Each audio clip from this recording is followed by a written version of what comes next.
Next 2 ஹவர்ஸில் நான் 50,000 make பண்ணணும். சப்போஸ் இந்த சேலஞ்சில் நான் தோத்துட்டேன்னா என் ஃபாலோவர்ஸில் இருக்க 100 பேர்த்தை நான் ரிமூவ் பண்ணிடுறேன். ரீசெண்டாக ஒன் ஆஃப் த ஃபவுண்டர் உங்களுக்கு பர்சனல் பிராண்டிங் பில்ட் பண்ண சொல்லியிருந்தாங்க. அவங்க கூட தான் நம்ம 9 o'clock மீட்டிங் வச்சிருக்கோம். பட் பிஃபோர் தட் அந்த கிளைண்ட்டுக்கு நம்ம கிளியராக கான்டென்ட் ஸ்ட்ராட்டஜி ப்ரிப்பேர் பண்ணிட்டு போகணும். ஸோ நான் ஒரு பேஸ் ஸ்ட்ராட்டஜியை நான் நோட்டில் ரைட் பண்ணிட்டு தென் கிளாடை யூஸ் பண்ணி கம்ப்ளீட்டாக ஒரு பிச் டெக்கை ப்ரிப்பேர் பண்ணிட்டேன். தென் பிபிடியை ப்ரிப்பேர் பண்ணக்கப்புறம் கொஞ்சம் நர்வஸாக தான் இருக்குது. Drink water. இப்போ தான் கிளைண்ட் வந்து கால் வந்துச்சு. இன்னும் 1 மணி நேரம் கழிச்சு வந்து மீட்டிங் வச்சுக்கலாம் ஃபாக்கியர் அப்படின்னு சொன்னாங்க.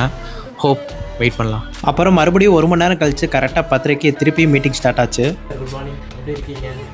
தென் இந்த மீட்டிங்கில் நாங்கள் கிளைண்ட்டுக்கு என்ன மாதிரி சர்வீஸ் ப்ரொவைட் பண்ண போகிறோம், என்ன மாதிரி ஸ்ட்ராட்டஜி யூஸ் பண்ண போகிறோம், அண்ட் எங்களோட விஷன் அண்ட் பிளான்ஸ் இது எல்லாத்தையும் பற்றி எக்ஸ்பிளைன் பண்ணோம். தென் கிளைண்ட் சைட்லேருந்து நிறைய கொஷின்ஸ் கேட்டாங்க. லைக் இந்த ஸ்ட்ராட்டஜி எப்படி ஒர்க் ஆகும், எத்தனை டேஸில் ரிசல்ட்ஸ் எக்ஸ்பெக்ட் பண்ணலாம், சப்போஸ் இந்த ஸ்ட்ராட்டஜி ஒர்க் ஆகலைன்னா என்ன பண்ணுறது, இந்த மாதிரி நிறைய கொஷின்ஸ் கேட்டாங்க. ஸோ அவங்க கேட்ட கொஷின்ஸ் எல்லாத்தையும் ஒவ்வொன்றுக்கா பதில் சொல்லி ஃபைனலாக ஸோ கைஸ் ஃபைனலாக வந்து சேலஞ்ச் முடிஞ்சிருச்சு. ஸோ சேலஞ்சோட ரிசல்ட் படி கிளைண்ட் வந்து ஆன்போர்ட் ஆகிட்டாங்க. நினச்சாலே ரொம்ப சந்தோஷமாக இருக்குது. அண்ட் ஃபைனலாக என்னோட 100 ஃபாலோவர்ஸும் வந்து தப்பிச்சிட்டாங்க. எல்லா புகழும் இறைவனுக்கே. வீடியோவோட முடிச்சுக்கலாம். சயனோரா, பாய்.